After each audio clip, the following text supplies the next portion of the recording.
പടങ്ങളോ? പൊളി പൊളി പടങ്ങളുണ്ട്, സൂപ്പർ.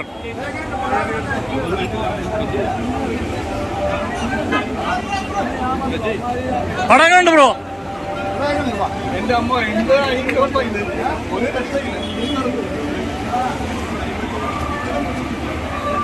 പടങ്ങളുണ്ട്, പടങ്ങളുണ്ട്, പൊളിച്ച് പടങ്ങളുണ്ട്, സൂപ്പർ, രക്ഷയില്ല.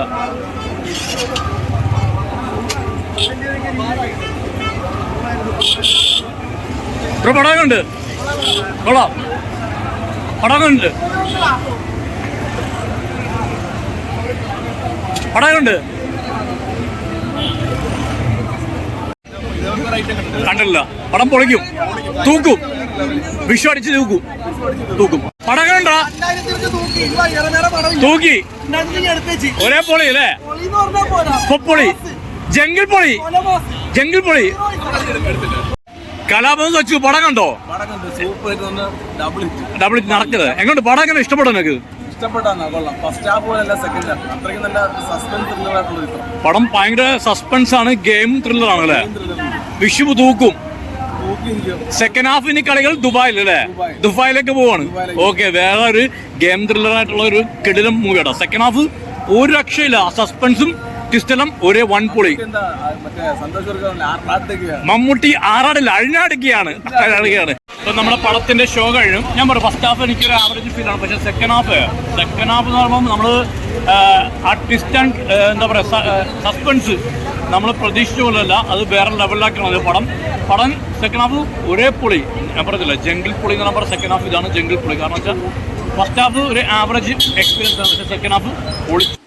ബസൂക്ക എന്ന മൂവി ഇപ്പം കണ്ടു വന്നതേ ഉള്ളൂ. രാവിലെ 9 മണിക്കുള്ള ഷോ ആയിരുന്നു. എല്ലായിടത്തും രാവിലെ 9 മണിക്ക് തന്നെ ഷോ തുടങ്ങി. ഈ ഒരു പടം ഏർലി മോർണിംഗ് തന്നെ ഒന്ന് ഫുഡ് പോലും കഴിക്കാതെ പോയി കണ്ടതിന്റെ കാര്യം വേറൊന്നും കൊണ്ടല്ല, ഇതൊരു ഗെയിം ത്രില്ലറാണ്. മലയാള സിനിമയിൽ ഇങ്ങനത്തെ ഒരു പ്രമേയം അങ്ങനെ അധികം വന്നിട്ടില്ല. അധികമൊന്നുമല്ല, ഗെയിം ത്രില്ലർ പടം വന്നിട്ടില്ല. അപ്പം ഈ പടത്തിന്റെ ഫസ്റ്റ് ഷോ കയറി കണ്ടില്ല തന്നെ ഫേസ്ബുക്കും മറ്റുള്ള സോഷ്യൽ മീഡിയ വഴി ഇതിന്റെ സസ്പെൻസോ അല്ലെങ്കിൽ മറ്റുള്ള സ്പോയിലർ ആകാൻ ചാൻസ് ഉണ്ട്. അപ്പം അതുകൊണ്ടാണ് first day early morning first show പോയി കണ്ടത്. ഈ ഒരു പടത്തിൽ മമ്മൂക്കയുടെ ഇൻട്രൊഡക്ഷൻ എന്നെല്ലാം പറഞ്ഞാൽ വളരെ സിമ്പിൾ ആയിട്ടുള്ള ഇൻട്രൊഡക്ഷൻ ആണ്. നമുക്ക് എഴുന്നേറ്റ് കൈയടിക്കാൻ പറ്റുന്ന ഒരു ഇൻട്രൊഡക്ഷൻ അല്ല ഈ പടത്തിൽ എടുത്തു വെച്ചിരിക്കുന്നത്. വളരെ സിമ്പിൾ. ഈ ഒരു പടത്തിന്റെ ഫസ്റ്റ് ഹാഫ് എന്ന് പറയുമ്പോൾ ആവറേജ് ആണ്, വെറുതെ തള്ളി മറിക്കേണ്ട കാര്യമൊന്നുമില്ല, ആവറേജേ ഉള്ളൂ. എനിക്ക് അത്രയും തോന്നുള്ളൂ, ആവറേജ് ആയിട്ടാണ് തോന്നുന്നത്. പിന്നീട് ഈ പടത്തിന്റെ ഇന്റർവെലിന് ശേഷം സെക്കൻഡ് ഹാഫ് എന്ന് പറയുന്നത് ഒരു 15 മിനിറ്റ് ശേഷം പടം വേറെ ലെവലിലേക്ക് കയറി പോകും. എന്റെ പടത്തിന്റെ ഗ്രാഫ് പെട്ടെന്ന് തന്നെ കുത്തനെ ഉയർന്നു പോവുകയാണ്.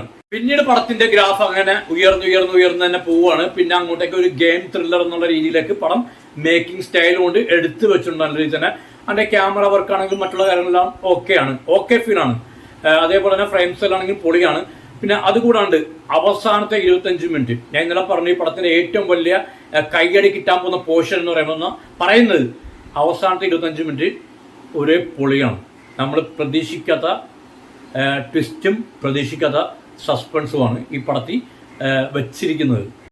അവസാനത്തെ 25 മിനിറ്റ് പടം തീയാണ്. നമ്മൾ പ്രഡിക്റ്റ് ചെയ്യുന്ന ഈ പടത്തിൽ വില്ലന്മാരെ കാണിക്കുന്നില്ല, ഹിഡനാക്കിയാണ് കാണിക്കുന്നത്. അവന്മാരെ മുഖം മൂടിയോ മാസ്കോ എന്തെങ്കിലുമൊക്കെ വെച്ചാണ് വരുന്നത്. ഈ വില്ലന്മാരെ കാണിക്കുന്നത് അത് ഹിഡനാക്കിയാണ് അവന്മാർ കൊണ്ടുപോയിട്ടുണ്ട്. ഈ പടത്തിന്റെ സസ്പെൻസ് നമ്മൾ പ്രഡിക്റ്റ് ചെയ്യുന്നതല്ലൊന്നുമല്ല, നമ്മൾ പ്രതീക്ഷിക്കുന്ന സസ്പെൻസ് അല്ല, ട്വിസ്റ്റും ഉണ്ട്. അത് വൺ പൊളിയാണ്.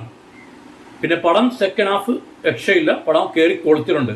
പിന്നെ ഈ പടത്തിന്റെ നെഗറ്റീവ് എന്ന് പറയുന്നത് മമ്മൂട്ടിയുടെ ഇൻട്രൊഡക്ഷൻ നല്ല രീതിയിൽ കൊടുക്കാൻ പറ്റുന്നു. ഒരു സിമ്പിളായിട്ടുള്ള ഇൻട്രൊഡക്ഷൻ ആണ്. പിന്നെ BGM വെറും ഷവർ. BGM എന്ന് പറയുമ്പോൾ BGMും അതിന്റെ എന്താ പറയാ സോങ്ങും ബാക്ക്ഗ്രൗണ്ട് മ്യൂസിക് സ്കോർ എല്ലാം വരുന്നത് അതൊന്നും വലിയ ഇമ്പാക്ട് ചെയ്യുന്നില്ല. നമ്മൾ ഈ പടം കാണുമ്പോൾ വിചാരിക്കും മമ്മൂട്ടിക്ക് ചെയ്യാൻ മാത്രം ഒന്നുമില്ല എന്നങ്ങനെ വിചാരിച്ച ആ സമയത്ത് അങ്ങോട്ട് കയറി പൂണ്ട് വിളയാടുകയാണ്. കാരണം വെച്ചാൽ ആ പടം കണ്ടവർക്കറിയാം അവസാനത്തെ 25 മിനിറ്റോളം മമ്മൂക്കയുടെ വിളയാട്ടമാണ്. ആ അവസാനത്തെ 25 മിനിറ്റ് എന്തുകൊണ്ടും അടിപൊളിയാണ്. പിന്നെ മസ്റ്റ് വാച്ച് തിയേറ്റർ എക്സ്പീരിയൻസ് തന്നെയാണ്. കാരണം വേറെ ഒന്നും കൊണ്ടല്ല, ഇതേപോലെ ഒരു പരീക്ഷണ ചിത്രമാണ്. ഇതൊരു പരീക്ഷണ ചിത്രമാണ്. കാരണം വെച്ചാൽ ഗെയിം ത്രില്ലർ മൂവി മലയാള സിനിമയിൽ വന്നിട്ടില്ല. അപ്പോൾ അതുകൊണ്ട് പരീക്ഷണത്തിലാണ്. അതിൽ സംവിധായകൻ ഡെവിഡ് ഡെന്നിസ് അഭിനന്ദനം അർഹിക്കുന്നു. വേറെ ഒന്നും കൊണ്ടല്ല, ഇതേപോലെ ഒരു പ്രമേയത്തെ അതേ രീതിയിൽ നല്ല രീതിയിൽ തന്നെ ആൾക്കാരെ മടുപ്പിക്കാതെ ലാഗടിപ്പിക്കാതെ അത്രയും 2.5 മണിക്കൂർ കൊണ്ടുപോകാൻ സാധിച്ചിട്ടുണ്ടെങ്കിൽ ആ പുള്ളിക്കാരൻ്റെ കഴിവ് തന്നെയാണ്. പിന്നെ ഈ ഒരു പടത്തിന്റെ സെക്കൻഡ് പാർട്ട് പ്രതീക്ഷിക്കാൻ ഇപ്പോൾ ഉടനെയൊന്നും കാണത്തൊന്നുമില്ല. ഇനി കളികൾ അങ്ങ് ദുബായിലാണ് പറഞ്ഞത്, ദുബായിൽ. അപ്പം അതിന്റെ ഒരു ചെറിയൊരു ക്ലൂ കൂടെ ഇല്ലെങ്കിൽ ഇക്ടവേഷനാണ് പടം അവസാനിക്കുന്നത്. അപ്പം ഒരു നല്ലൊരു ത്രില്ലർ ഗണത്തിൽപ്പെടുത്താവുന്ന ഒരു ത്രില്ലർ മൂവി തന്നെയാണ്. ഇതൊരു ക്രൈം ത്രില്ലർ ഇൻവെസ്റ്റിഗേഷൻ മൂവി അല്ല. ഈ പടത്തിൽ വയലൻസോ മറ്റുള്ള കാര്യങ്ങളോ ഒന്നുമില്ല. കാരണം വെച്ചാൽ എല്ലാ ഫാമിലിക്ക് പോയി കാണാൻ പറ്റുന്ന പടം തന്നെയാണ്. ക്രൈമുമായിട്ട് ബന്ധപ്പെട്ട് യാതൊരു വയലൻസ് സീൻസ് ഈ പടത്തിൽ ഇല്ല. ഇതൊരു നേരെ മറിച്ചൊരു ഇൻവെസ്റ്റിഗേഷൻ ഗെയിം ത്രില്ലറാണ്.